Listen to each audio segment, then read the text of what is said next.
This short documentary film is about my mum and her adopted childhood life. This is her real mother, who was unfortunately too unfit and not well enough to look after my mum. She was then taken into care as a baby and put into an orphanage in 1962. 2 years later, her mother died. Then Barbara and Felix Griggia adopted my mum in Basingstoke and took her in at 30 Sherborne Road. Her new home, a place where she felt as if she had never belonged.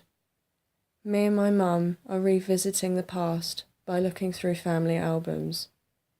These photos spare unwanted memories that she can finally put to bed and get off her chest.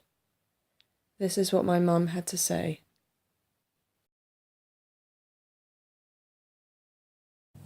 This photograph is in Linton, Devon.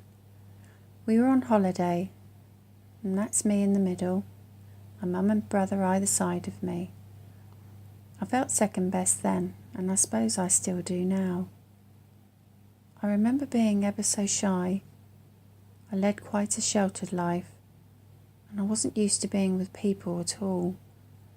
My parents didn't invite anyone round, let alone me allowed to have friends around.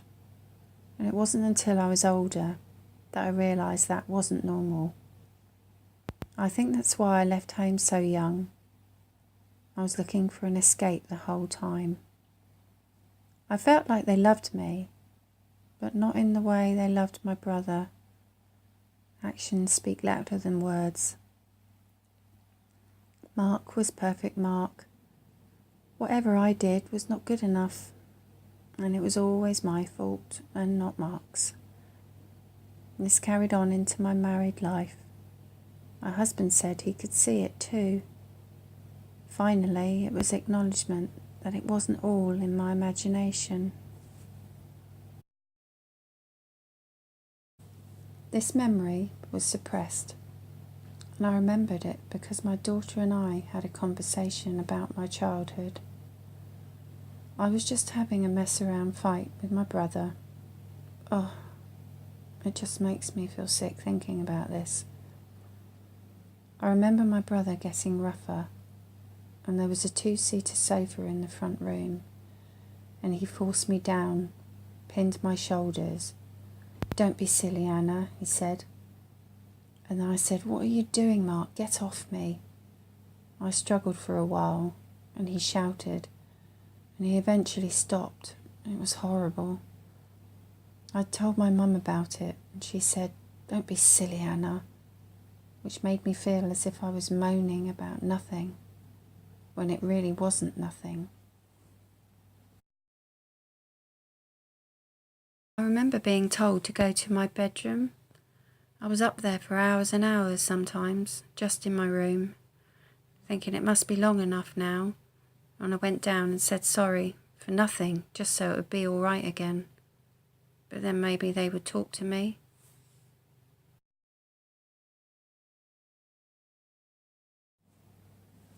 Looking back, my mum and dad never entertained. Growing up, especially at school, my friends never really knew my parents. Events such as sports day, mum and dad never came.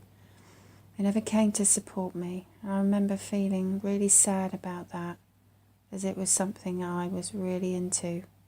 I loved it, and I used to watch everyone else's parents come, and they came to support them, but I never knew what it felt like. I tried to impress them by running for my school, but this didn't work.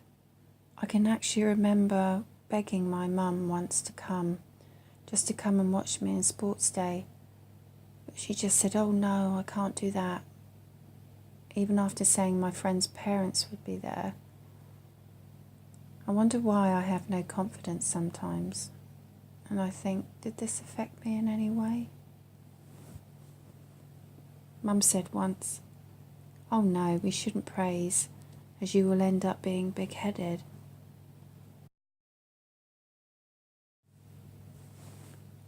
To this present day, I still feel second best. My mum sold our family home, and gave the money to my brother. She told me this was going to happen the same day my father died in hospital. My mum knows the struggles of my income, but she still insisted on this being the right decision. I never brought up the subject until recently, and I kept it inside for 20 years or more. If my dad was still here, I do wonder if he would feel the same and stand by my mum on their decision. I've only ever wanted to feel wanted by them, but I struggle to feel as if they loved me.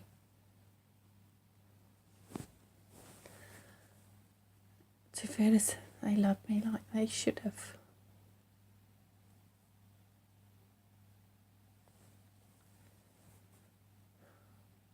I feel guilty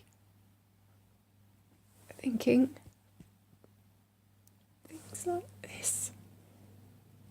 And I question if they should have adopted me in the first place. But now I sound ungrateful, and I should be eternally grateful, as if I could have just ended up anywhere